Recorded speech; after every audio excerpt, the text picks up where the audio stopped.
Shalom saudara, kita sudah sampai pada seri ke-17 dalam Mutiara dalam Doa Bapa Kami.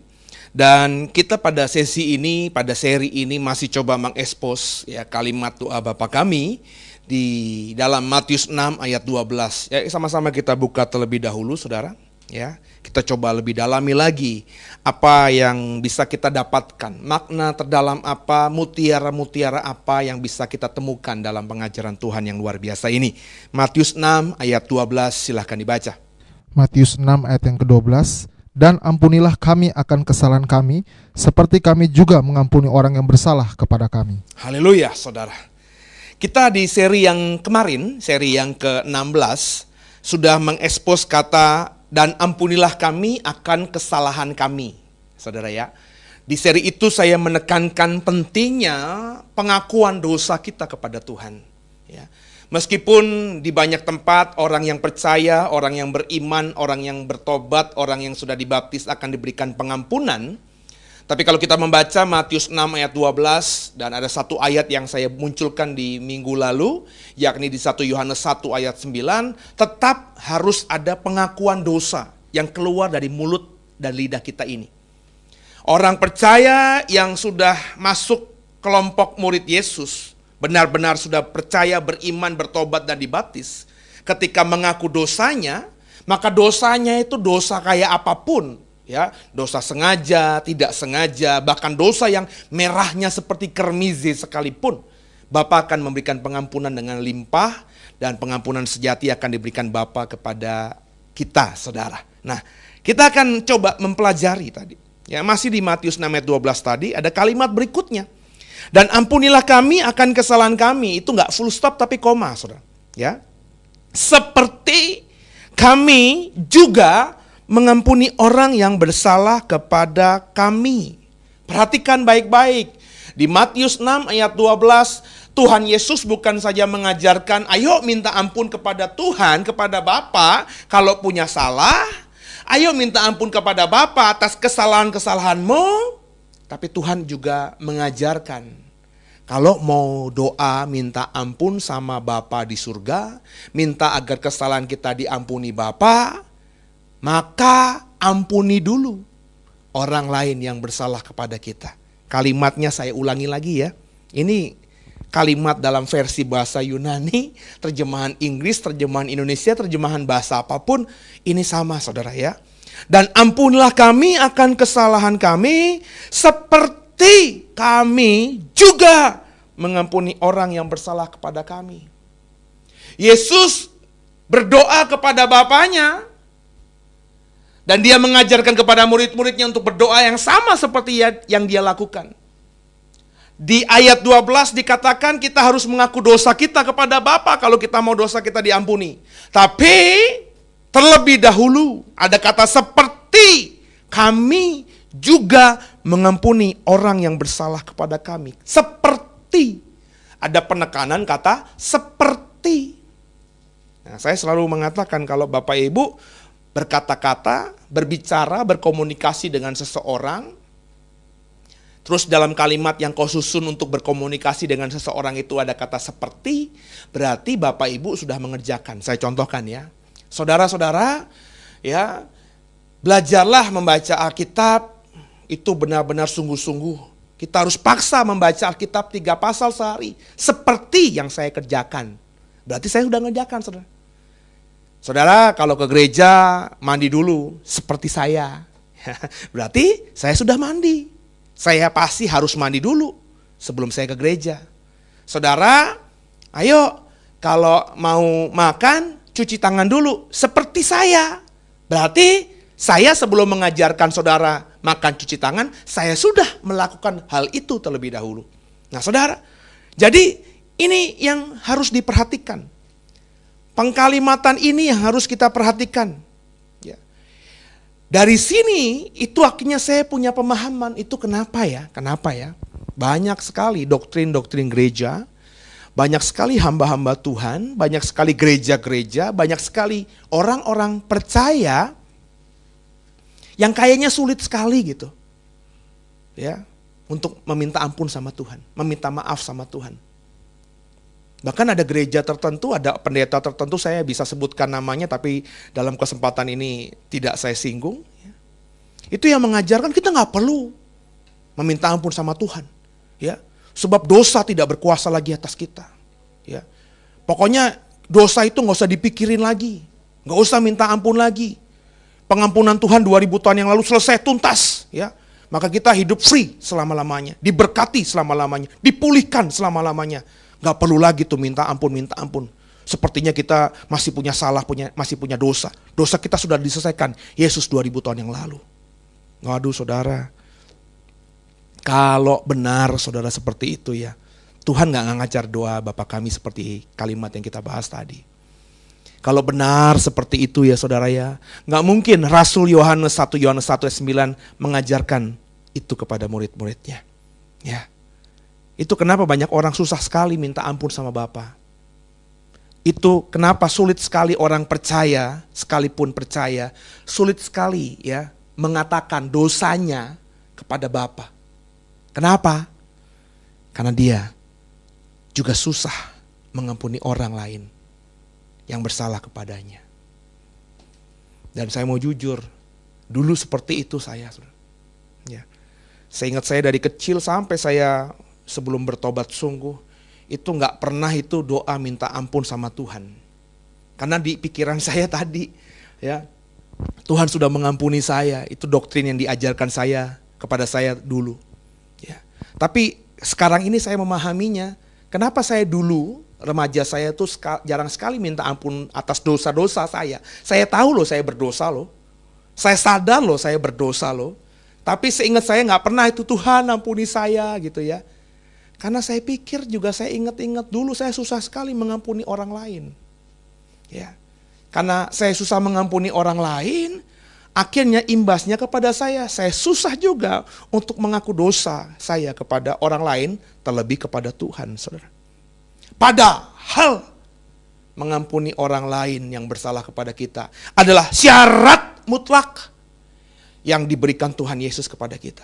Ampunilah kami akan kesalahan kami seperti kami juga mengampuni orang yang bersalah kepada kami. Itu clear. Itu gak multitafsir. Bapak, Ibu dan saya harus mengerjakan dulu mengampuni orang lain. Ampuni orang lain dulu. Orang lain yang berbuat salah sengaja tidak sengaja kepada kita, yang melukai kita biasa saja, sedikit saja atau dalam sekali, ampuni. Lepaskan pengampunan buatnya. Ketika Bapak Ibu sudah mengerjakan itu, maka Bapak Ibu baru, kata Tuhan Yesus, minta ampun atas salah kita kepada Dia. Kalau kita kerjakan, maka dosa kita diampuni. Oh gitu ya Pak. Berarti kalau kita nggak kerjakan, kalau kita nggak mengampuni orang lain, maka dosa kita nggak akan diampuni ya Pak sama Bapa di surga. Iya, saya berani berkata begitu. Di mana Pak ayatnya? Di ayat 12 memang tidak kelihatan Bapak Ibu. Tapi saya selalu mengajarkan di gereja ini, juga lewat program ini, bahwa kita kalau membaca ayat itu harus lihat konteks dekatnya. Ayat di atas, ayat di bawahnya. Ya, Matius 6 ayat 12 tidak berkata bahwa kalau tidak mengampuni orang lain maka dosa kita tidak diampuni. Memang tidak ada kalimat begitu. Kalimatnya cuma ampunilah kami akan kesalahan kami seperti kami juga mengampuni orang yang bersalah kepada kami. Tapi coba perhatikan ayat yang ke-14, ayat yang ke-15-nya di Matius pasal 6. Ya, Matius 6 ayat 14, ayat 15, silakan dibaca. Matius 6 ayat 14 dan 15. Karena jikalau kamu mengampuni kesalahan orang, Bapamu yang di sorga akan mengampuni kamu juga. Tetapi jikalau kamu tidak mengampuni orang, Bapamu juga tidak akan mengampuni kesalahanmu. Perhatikan baik-baik. Matius 6 ayat 12 berisi pengajaran doa Bapa kami. Ampunilah kami akan kesalahan kami seperti kami juga mengampuni orang yang bersalah kepada kami. Itu ayat 12. Yang barusan dibaca tadi, karena jikalau kamu mengampuni kesalahan orang, Bapamu yang di surga akan mengampuni kamu juga. Tetapi jikalau kamu tidak mengampuni orang, Bapamu juga tidak akan mengampuni kesalahanmu. Itu terdapat di ayat yang ke-14, ayat 15. Hanya dipisahkan ayat 13, saudara. Matius 6, ketika Matius dulu nulis ini, Injil ini tidak ada ayat, saudara. Nggak ada pasal, nggak ada judul perikop, ini bentuknya surat. Ini bentuknya tulisan. Jadi ketika dia menulis yang sekarang di ayat 12, terus dia lanjutkan di ayat 14, itu sangat dekat sekali. Hanya beda beberapa kalimat saja, saudara. Jadi untuk bisa mengerti ayat 12, Bapak Ibu harus perhatikan ayat 14, ayat 15. Untuk bisa mengerti ayat 14-15, Bapak Ibu nggak bisa abaikan ayat 12. Ayat 12, ayat 14, ayat 15, Matius 6, itu berkorelasi sangat dekat. Ampunilah kami akan kesalahan kami, seperti kami juga mengampuni orang yang bersalah kepada kami. Kenapa? Karena kalau kau mengampuni orang, Bapamu akan mengampunimu. Kenapa? Karena kalau kau tidak mengampuni orang lain, Bapamu juga tidak akan mengampunimu. Haleluya. Nah, saya nggak tahu nih, ya. Saya udah khotbah ini di banyak tempat, ya. Saya sudah bagikan di banyak tempat, tapi kayaknya saya berani menyimpulkan ayat 14, ayat 15 ini tidak dipelajari, tidak dibaca, tidak dipahami sungguh oleh orang Kristen. Bahkan saya agak seuzon gitu, saudara ya. Saya berani berkata jangan-jangan ayat 14, ayat 15 ini udah ditip-ek gitu sama orang-orang Kristen. Karena ayat ini begitu berat. Perhatikan loh, saudara. Ini yang mengajarkan Tuhan Yesus langsung. Dia berkata, kalau kau mengampuni orang, Bapamu akan mengampunimu. Tapi kalau kau tidak mengampuni orang, Bapamu juga tidak akan mengampunimu. Jadi kalau kita hubungkan dengan ayat 12, ini kaitannya sangat erat. Itu kenapa saya berkata tadi, memberikan pengampunan kepada orang yang salah kepada kita, itu syarat mutlak. Kalau kau dan aku mau diampuni salahnya oleh Bapa di surga. Coba kita beri tanda Matius 6. Kita lihat Injil sinopsisnya, ya. Ya, di Markus 11, coba. Kita lihat. Markus 11 ayat yang ke-25, ayat yang ke-26, ya. Coba di ayat 14-15 Matius 6 tadi itu tergambar, tercover juga oleh Markus di Markus 11 ayat yang ke-25 sampai 26. Silakan dibaca. Markus 11 ayat 25 dan 26. Dan jika kamu berdiri untuk berdoa, ampunilah dahulu sekiranya ada barang sesuatu dalam hatimu terhadap seseorang, supaya juga Bapamu yang di sorga mengampuni kesalahan-kesalahanmu. Tetapi jika kamu tidak mengampuni, maka Bapamu yang di sorga juga tidak akan mengampuni kesalahan-kesalahanmu. Sudah dua saksi yang mengajarkan hal ini di firman Tuhan Alkitab kita, yakni Matius dan juga Markus. Dan dua saksi more than enough valid. Jadi saudara, Tuhan mengajarkan kedalaman pengajarannya kepada orang-orang percaya dalam doa Bapa kami. Kalau kau mau terima pengampunan, kalau kau bersalah, kau berdoa minta ampun dan kau mau dosamu diampuni Bapa, maka lebih dahulu ampuni orang lain yang salah kepada kita. Kalau kau kerjakan terus, maka setiap kita minta ampun sama Tuhan, sama Bapa, sama Yesus, maka dosamu akan diampuni. Tapi kalau kau tidak bisa mengampuni orang yang salah kepada kita, kau tidak bisa melepaskan pengampunan pada orang yang sudah melukai hati kita, kau terus simpan akar pahit, kau terus simpan sakit hati, kau terus mendendam terhadap orang itu. Aduh, benar-benar ya orang itu ya, jahatnya minta ampun. Kau ketemu dia, kau palingkan wajah. Kau ketemu dia, kau balikkan badan. Kau bahkan melewati rumahnya, kau ludahi orang tersebut. Kau tidak bisa mengampuni dia, bersalaman pun kau bilang najis.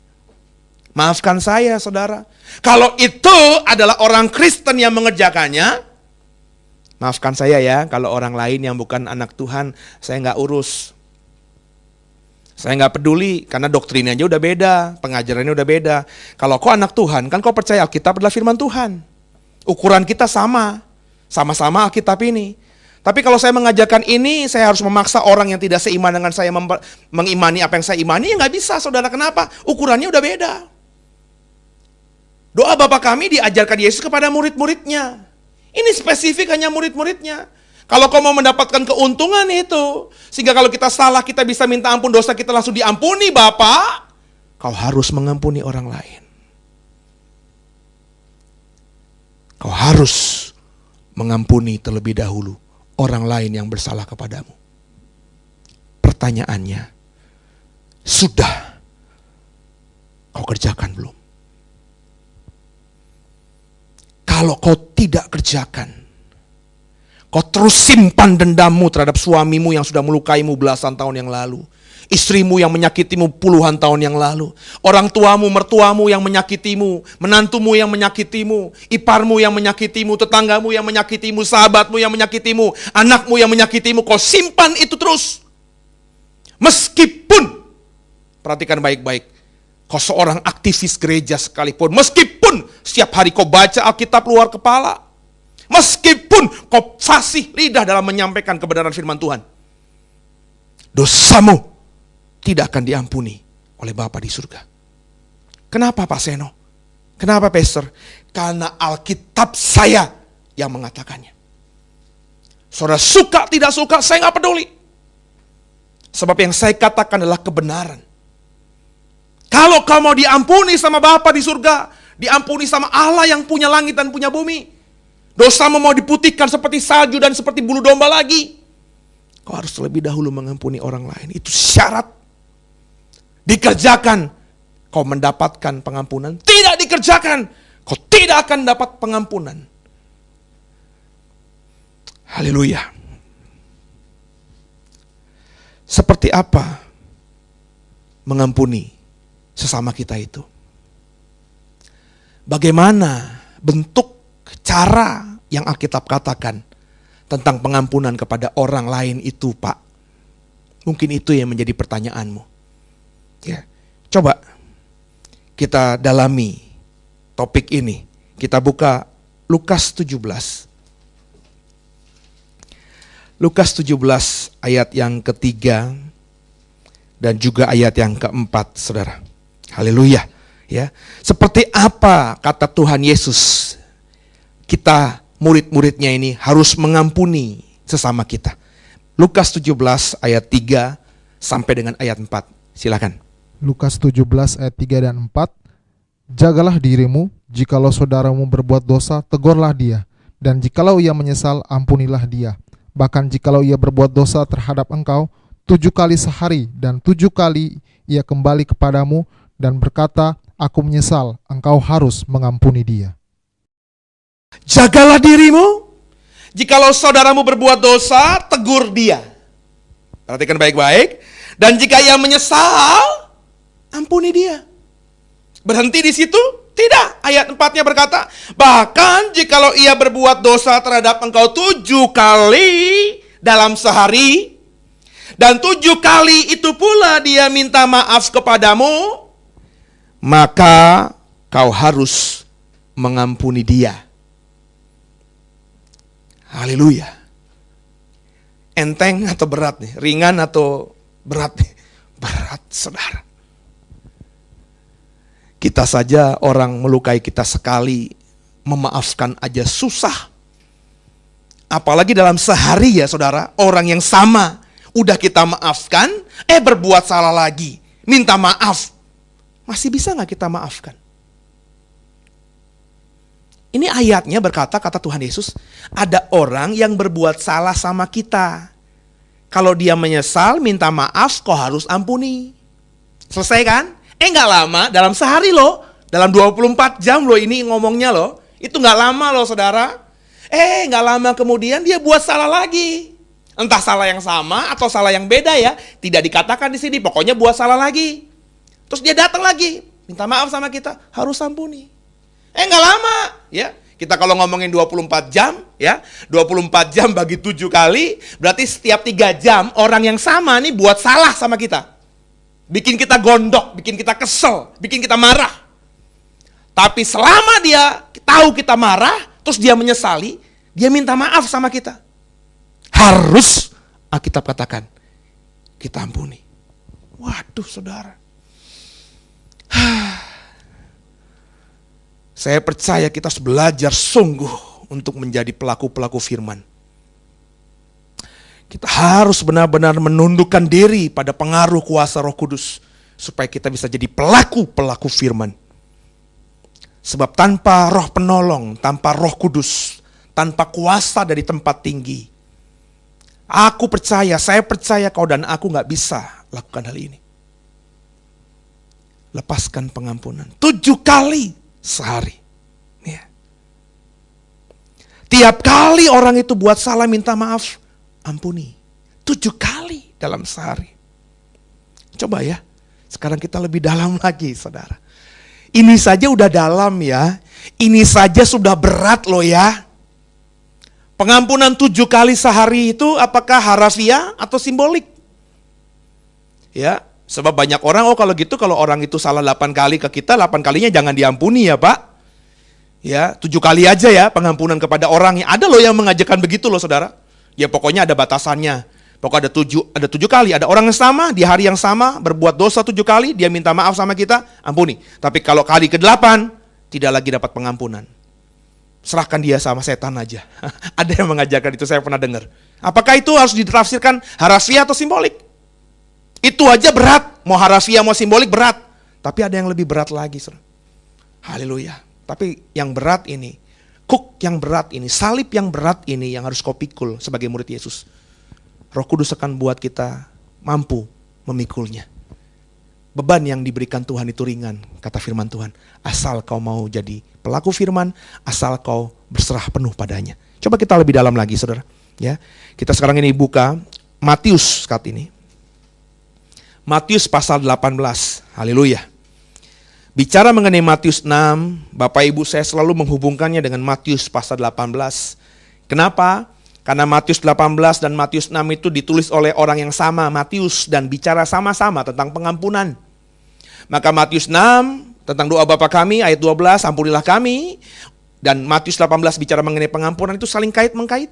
Karena dalam pemikiran, pola pikir, pemahaman orang yang sama yang menuliskan, yakni Matius. Coba kita buka, kita baca Matius 18 ayat yang ke-21 sampai dengan ayat 22. Matius 18 ayat 21 sampai 22. Silakan. Matius 18 ayat 21 sampai 22. Kemudian datanglah Petrus dan berkata kepada Yesus, Tuhan, sampai berapa kali aku harus mengampuni saudaraku jikalau ia berbuat dosa terhadap aku? Sampai 7 kali? Yesus berkata kepadanya, bukan, aku berkata kepadamu, bukan sampai 7 kali, melainkan sampai 70 kali 7 kali. Nah saudara, perhatikan baik-baik. Ya. Jadi kalau kita perhatikan Matius pasal 6 tadi saudara, ya, kita harus mengampuni orang lain terlebih dahulu. Ya. Kalau kita lihat di Markus 11, ya, yang bicara tentang sinonimnya atau Injil sinopsisnya, di mana di Matius 6 ayat yang ke-14 tadi berkata, kalau kau mengampuni orang maka Bapa akan mengampunimu, kalau kau tidak mengampuni orang Bapa tidak mengampunimu. Itu kan tercover, tercatat di dalam Markus pasal yang ke-11 ayat 25-26. Yang kalimatnya sama saudara, ya. Terus dijelaskan dalam Lukas 17 tadi, pengampunan harus diberikan kepada orang 7 kali sehari. Ya. Orang yang sama berbuat salah, kalau dia mengaku dosa kita 7 kali sehari, kita harus ampuni. Ya, pertanyaan tadi, saya bilang, apakah kalau gitu kalau orang yang sama buat dosa sama kita, buat salah kali ke-8, masih diampuni apa tidak? Memaafkan 7 kali orang yang sama di hari yang sama, itu harafiah atau simbolik? Saya berkata simbolik, bukan harafiah. Kenapa simbolik? Karena di Matius 18 tadi, Petrus udah ngomong sama Yesus, Guru, bagaimana kami harus mengampuni orang? Tuhan, sampai berapa kali aku harus mengampuni saudaraku? Jika ia berbuat dosa terhadap aku, perhatikan kalimat berikutnya, sampai 7 kali? Si Petrus sudah mengerjakan itu. Itu kan seperti pertanyaan saya tadi. Guru, Tuhan, kurios, Yesus, berapa kali aku harus mengampuni saudaraku yang berbuat salah kepadaku? 7 kali? Aku udah loh. Mungkin di otaknya Petrus, kalau dia buat salah 8 kali gimana? Masih diampuni apa tidak? Itu kan kurang lebih begitu hubungannya. Apa kata Yesus? Tidak! Ayat yang ke-22. Yesus berkata padanya, bukan! Aku berkata kepadamu, bukan sampai 7 kali. Jadi bukan makna harafiahnya. Ada simbolik di situ. Ditekankan, dijabarkan oleh Yesus. Melainkan sampai 70 kali 7 kali. 70 kali 7 kali itu berapa, saudara? 490 kali dalam sehari. Satu hari berapa jam? 24 jam.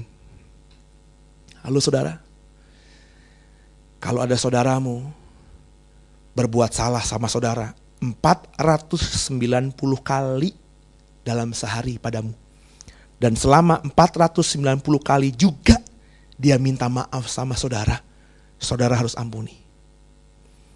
Pertanyaannya, ada gak pernah saudara ketemu sama orang yang bebel banget, yang buat salah sama kita sehari 490 kali? Nggak ada kan saudara. Itu berarti kan sejam dia bisa berbuat salah sama kita berapa kali, sudah puluhan kali. Haleluya. Jadi ini maknanya simbolik. Yang ingin Yesus ajarkan kepada murid-muridnya, yang Yesus tekankan kepada Petrus dalam Matius 18, bukan ngomongin 7 kali, tapi selama-lamanya, sebanyak apapun. Kalau ada orang buat salah sama kita, dia menyesalinya, dia minta maaf sama kita, maka sebanyak itu pun kita harus memaafkan dia. Mau 3, mau 7, mau 10, mau 20, mau 30, bahkan hal yang gak mungkin dalam sehari orang salah sama kita 490 kali pun, kau harus memaafkan dia. Kenapa saya bilang simbolik? Angka 7 itu angka sempurna, saudara. Maka pengampunan yang harus kita berikan kepada orang lain harus sempurna. Nah saudara, pertanyaannya, saya percaya beberapa yang menyaksikan program ini sedang terluka hatinya. Entah oleh suaminya yang sering berbohong, istrinya yang tidak pernah mau mendengarkan perintah suami, anak-anaknya yang mulai memberontak di masa mudanya, mertuanya yang terlalu banyak ikut campur rumah tangga kita, menantunya yang benar-benar gak bisa mengerti isi hati kita. Sudahkah kau mengampuni mereka, orang yang menyakitimu itu? Sungguh-sungguh. Haleluya. Nah, bicara mengenai pengampunan di Matius 18, bukan cuma berhenti, pengampunan harus kita berikan total, sempurna kepada orang. Tidak. Di Matius 18 ayat 21-22 tadi dilanjutkan oleh kalimat berikutnya yang dihubungkan Yesus dengan kerajaan surga. Pengampunan terhadap orang lain itu menentukan kau masuk apa tidak dalam kerajaan surga. Sekarang saya mau tanya sama saudara terlebih dahulu. Siapa yang mau masuk kerajaan surga boleh angkat tangan. Kalau kau angkat tangan seperti saya angkat tangan, maka kau harus memberikan pengampunan kepada orang lain yang bersalah kepada kita. Sebanyak apapun dia salah, sebanyak apapun dia minta maaf sama kita, sebanyak itu pun kau harus memaafkan orang itu. Kalau tidak, maka kerajaan surga hanya tinggal mimpi di siang hari bolong untuk dirimu. Kau cuma bermimpi, tapi gak bisa masuk ke dalamnya. Coba kita baca ya, ayat yang cukup panjang cerita ini secara lengkap. Matius 18 ayat yang ke-23-nya sampai terus kita baca habis ayat yang ke-35. Silakan pelan-pelan dibaca. Matius 18 ayat 23 sampai 35. Silakan.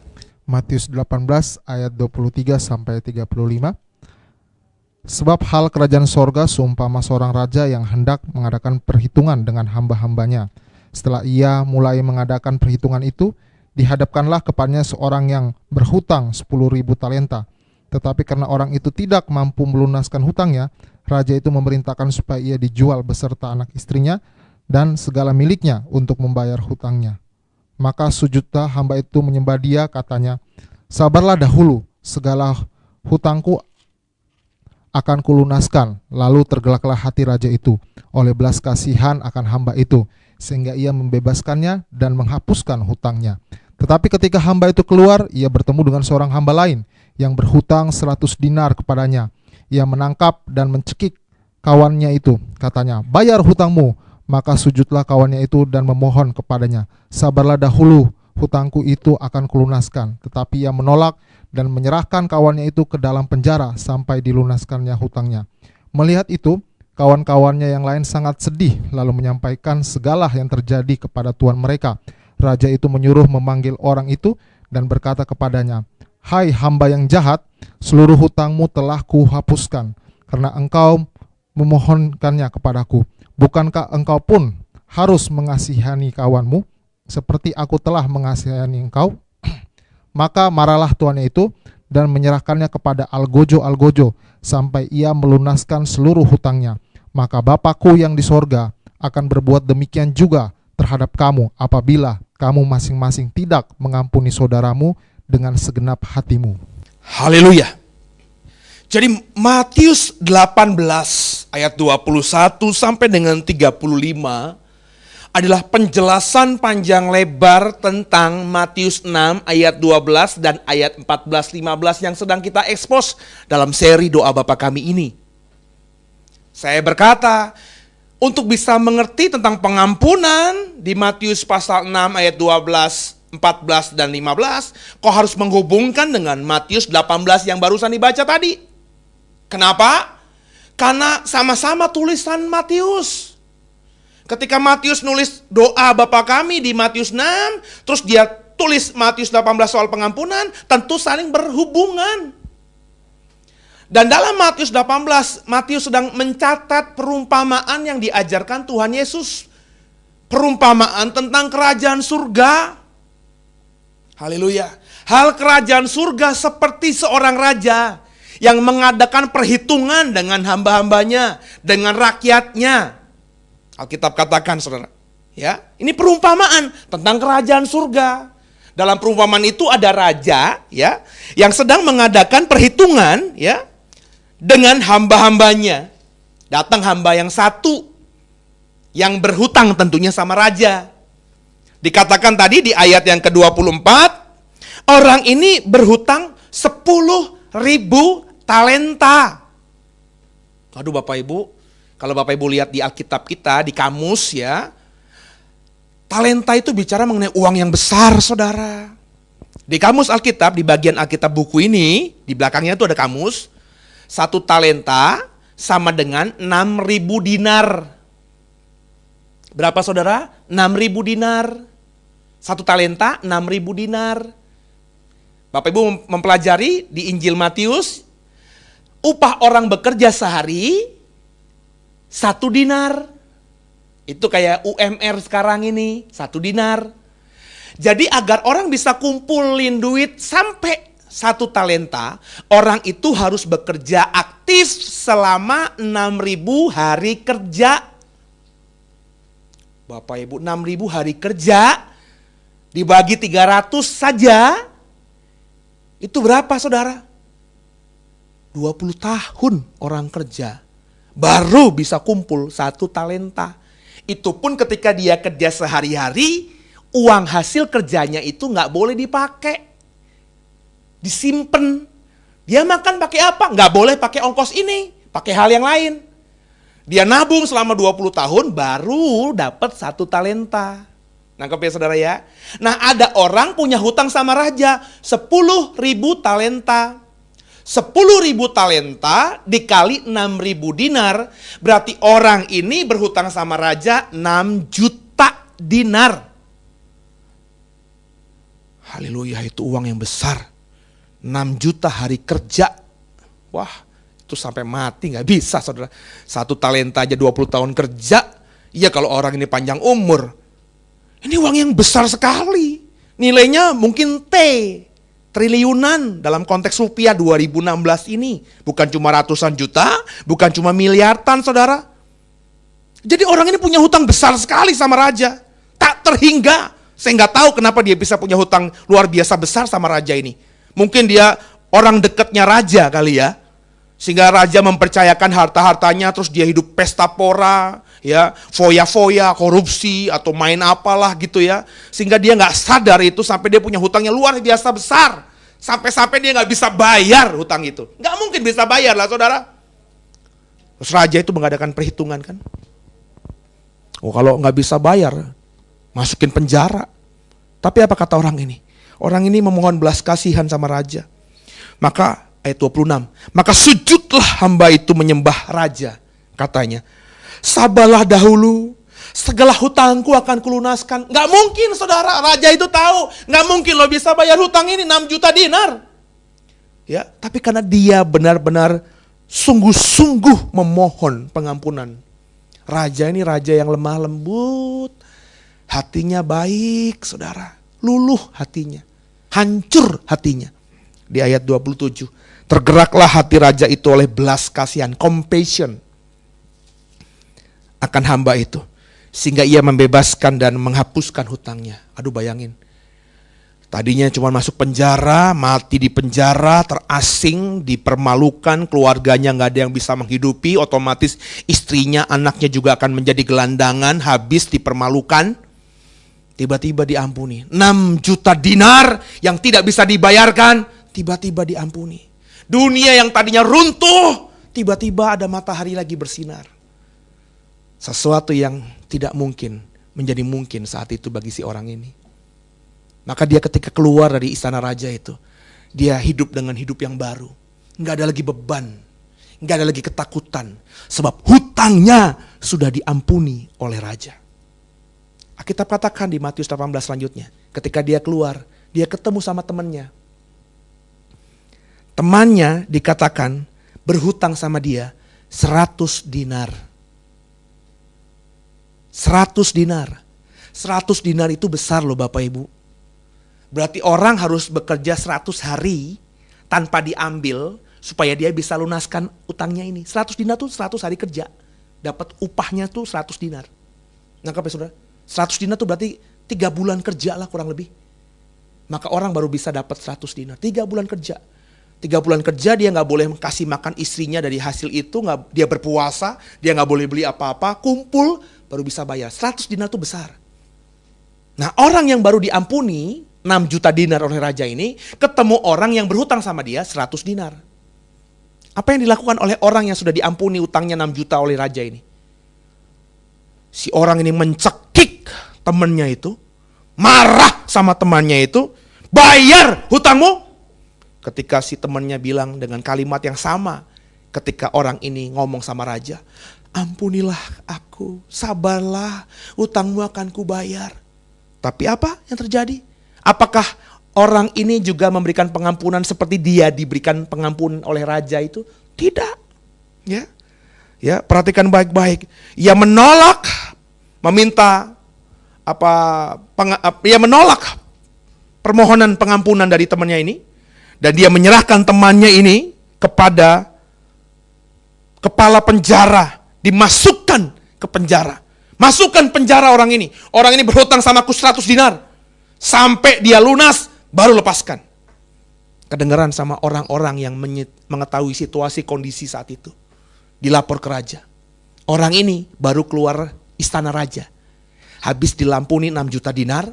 Ketemu orang yang berhutang 100 dinar. Dia gak maafkan, lempar orang ini ke penjara. Jadi orang ini belum keluar istana jauh. Kedengaran sama raja, karena raja mendengarkan dari laporan orang-orang itu. Dipanggil lagi. Dia baru senang, diampuni 6 juta dinar, dipanggil raja. Dia berpikir mungkin, raja mau kasih pinjaman lagi nih kali deh. Mungkin orang ini berpikir begitu. Tapi apa yang terjadi? Ya, ayat 32. Raja itu menyuruh memanggil orang itu dan berkata kepadanya, hai hamba yang jahat, seluruh hutangmu telah kuhapuskan. 6 juta dinar utangmu sudah kuhapuskan, karena engkau memohonnya padaku. Kau benar-benar nangis tadi sujud menyembah aku. Bukankah engkau pun harus mengasihi kawanmu itu? Kawanmu cuma utang 100 dinar loh. Gak ada apa-apanya dengan hutangmu padaku yang 6 juta dinar itu. Temanmu juga menyembahmu, temanmu juga memohon kau mengampuni dia. Memohon belas kasihanmu, malah kau masukin penjara. Ayat 34. Maka marahlah raja itu dan menyerahkan kepada algojo-algojo sampai ia melunaskan seluruh hutangnya. Maka Bapakku yang di surga akan berbuat demikian, ayat 35, terhadap kamu apabila kamu masing-masing tidak mengampuni saudaramu dengan segenap hatimu. Haleluya. Perumpamaan ini bicara mengenai kerajaan surga. Raja itu siapa? Yesusmu. Orang yang punya hutang 6 juta dinar itu siapa? Kau dan aku. Roma 3:23, pada dasarnya semua manusia sudah jatuh dalam dosa. Upah dosa adalah maut. Kau begitu banyaknya salahmu terhadap Tuhanmu. Kau banyaknya dosamu kepada Tuhanmu. Berapa banyak dosa kita tak terhingga, begitu besarnya, sehingga saudara dan saya itu sama sekali gak layak.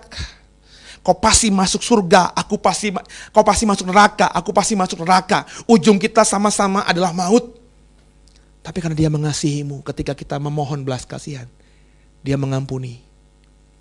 Dosa kita berdua, kau dan aku, yang merah seperti kermiji itu, diampuni. Dia gak lihat-lihat lagi. Dia ampuni benar-benar. Dia buat putih itu utang kita yang banyak itu.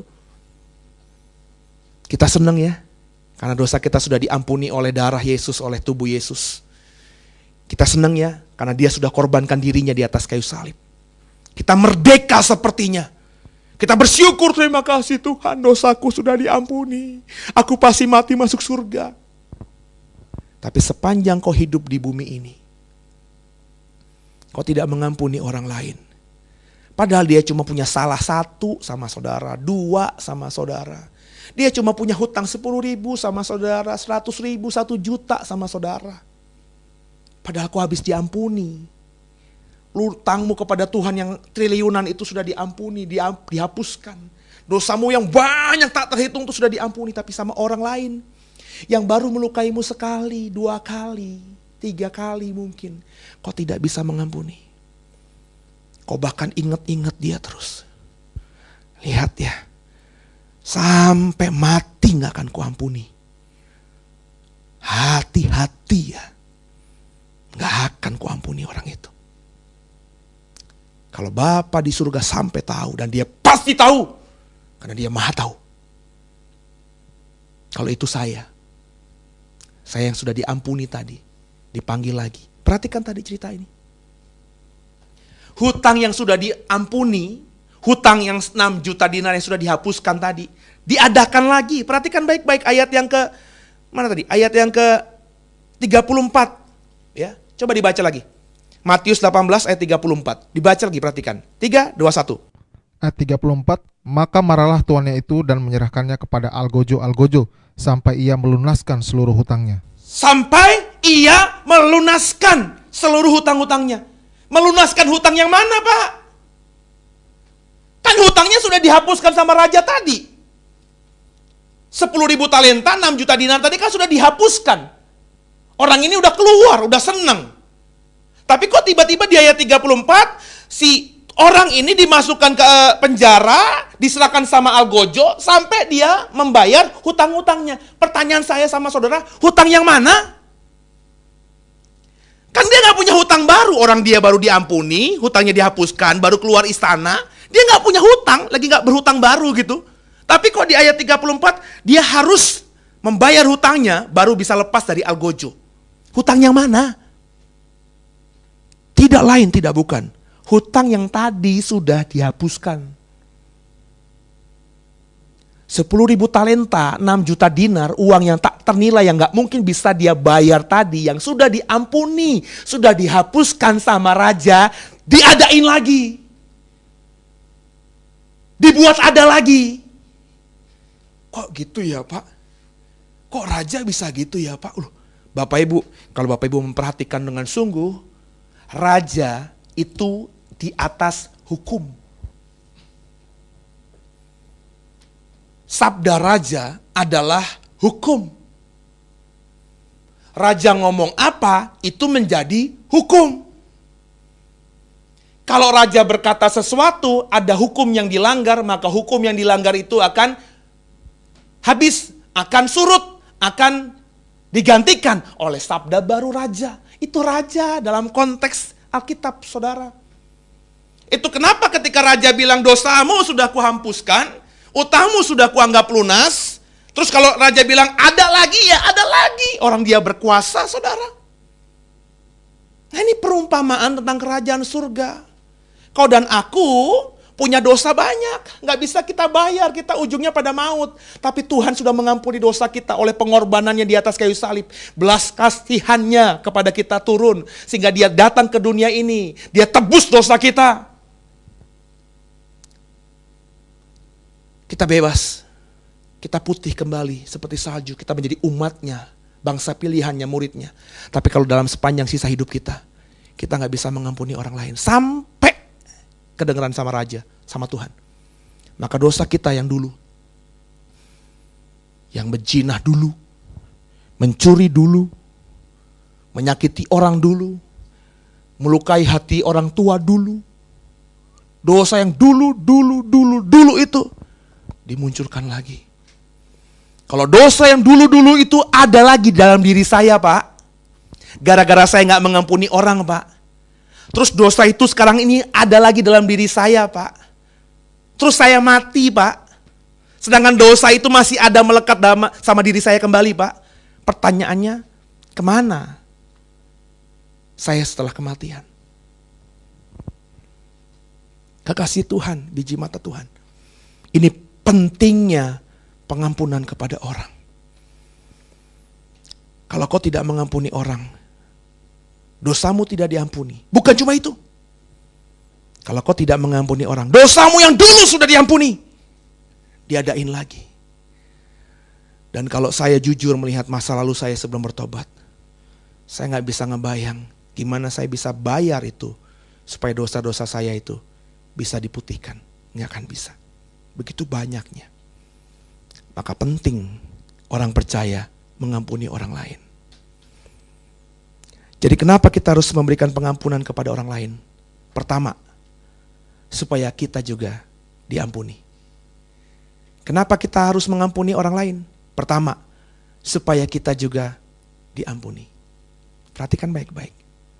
Yang kedua, yang terakhir, kenapa kita harus mengampuni orang lain? Coba Matius 18 ayat 18 dibaca. Matius 18 ayat 18. Matius pasal 18 ayat yang ke-18. Aku berkata kepadamu, sesungguhnya apa yang kamu ikat di dunia ini akan terikat di sorga, dan apa yang kamu lepaskan di dunia ini akan terlepas di sorga.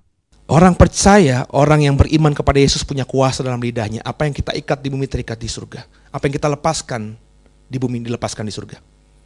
Coba kita baca satu ayat lagi. Yohanes 20. Dihubungkan dengan Matius 18 ayat 18 tadi. Yohanes 20 ayat terakhir yang kita baca pada sesi ini. Ayat yang ke-23. Yohanes 20 ayat yang ke-23. Silakan dibaca. Yohanes 20 ayat yang ke-23. Jikalau kamu mengampuni dosa orang, dosanya diampuni. Dan jikalau kamu menyatakan dosa orang tetap ada, dosanya tetap ada. Matius 18 berkata, apa yang kau ikat di bumi terikat di surga, yang kau lepaskan di bumi terlepas di surga. Yohanes 20 ayat 23, jika kau menyatakan dosa orang tetap ada, maka dosanya tetap ada. Jika kau berkata dosa orang itu sudah diampuni, maka dosanya diampuni. Kenapa kita harus mengampuni orang lain, saudara, kepada kita? Karena sebagai orang yang punya kuasa itu, kita bisa menentukan nasib akhir dari orang itu. Kalau orang itu gak punya hubungan darah dengan kita, mungkin kau tidak akan bermasalah. Coba bayangkan, orang tua marah sama anaknya, sama menantunya. Anak dan menantu marah sama orang tuanya, sama mertuanya. Terus dalam hati bilang, gak akan kuampuni mamaku itu. Gak akan ku ampuni anakku itu. Maling kundang dia. Sampai mati aku gak akan ampuni. Kau ucapkan itu. Kau punya kuasa yang kau ikat di bumi terikat di surga. Kau menyatakan dosa orang tetap ada, dosanya tetap ada. Meskipun orang itu, dia sudah pulih dalam Tuhan. Orang itu sudah aktif ke gereja. Orang itu sudah baca Alkitab dengan sungguh. Orang itu sudah menjadi pelayan Tuhan. Tapi kalau kita belum memaafkan orang itu, maka dosa orang itu yang diperbuatnya terhadap kita masih ada. Pertanyaan saya, kalau kau bilang dosa mama, papa, mertuamu masih ada. Kalau kau berkata dosa anakmu, menantumu masih ada. Mereka mati kemana? Mereka mati masih dalam dosa. Kalau orang mati dalam dosa, orang itu dilempar ke neraka. Kok nggak bisa bilang, wih kalau gitu hebat ya, kita ini punya kuasa ya. Kalau gitu-gitu aja, orang menyakiti saya ya, aku bilang dosanya tetap ada, nggak akan kumaafkan. Sampai mati nggak akan kumaafkan. Maka orang itu pasti ke neraka. Iya, memang iya. Tapi ingat, kalau kau tidak mengampuni orang, kau pun tidak dia akan diampuni juga Tuhan. Jadi kalau kau bilang orang itu dosanya masih ada, orang itu mati dalam dosa yang belum diampunimu, orang itu masuk neraka. Kau pun yang tidak mengampuni dia akan masuk ke neraka. Kau bisa reunian sama dia, bukan di surga, tapi ke neraka. Kenapa penting pengampunan kepada orang? Karena itu mempengaruhi pengampunan Tuhan atasmu. Kenapa penting pengampunan kepada orang lain? Karena pengampunan kepada orang lain itu juga menentukan nasib akhir orang tersebut. Maka Tuhan Yesus mengajarkan, ampunilah kami akan kesalahan kami, seperti kami juga mengampuni orang yang bersalah kepada kami. Tolong dipahami, jangan cepet-cepet aminin. Coba dengarkan lagi berulang kali. Lihat lagi ayat-ayat yang tadi dibaca. Temukan kebenarannya. Kalau sudah, segera ampuni orang lain. Segera lepaskan pengampunan kepada orang lain. Segera hubungi dia. Telepon, SMS, WhatsApp. Bilang, saya mengampunimu, saya mengasihimu. Ketika sudah kau kerjakan semua itu, kau minta ampun sama Bapa di surga, dosamu diampuni. Kau mati dalam pengampunan Bapa, surga adalah upahmu. Aku mati dalam pengampunan Bapa, karena sudah mengampuni orang lain, surga adalah upahku. Kerjakan semua itu. Dan kalau sudah beriman, lakukan segera. Semoga jadi berkat bagi saudara. Kenalkan kembali, saya ingatkan program ini kepada banyak orang, supaya orang terus hidup dalam kebenaran sejatinya Tuhan. Sampai ketemu minggu depan, kita akan masuk dalam seri yang berikutnya, eksposisi kalimat berikut dalam doa Bapa kami. Sampai jumpa, Shalom, Tuhan memberkatimu. Haleluya.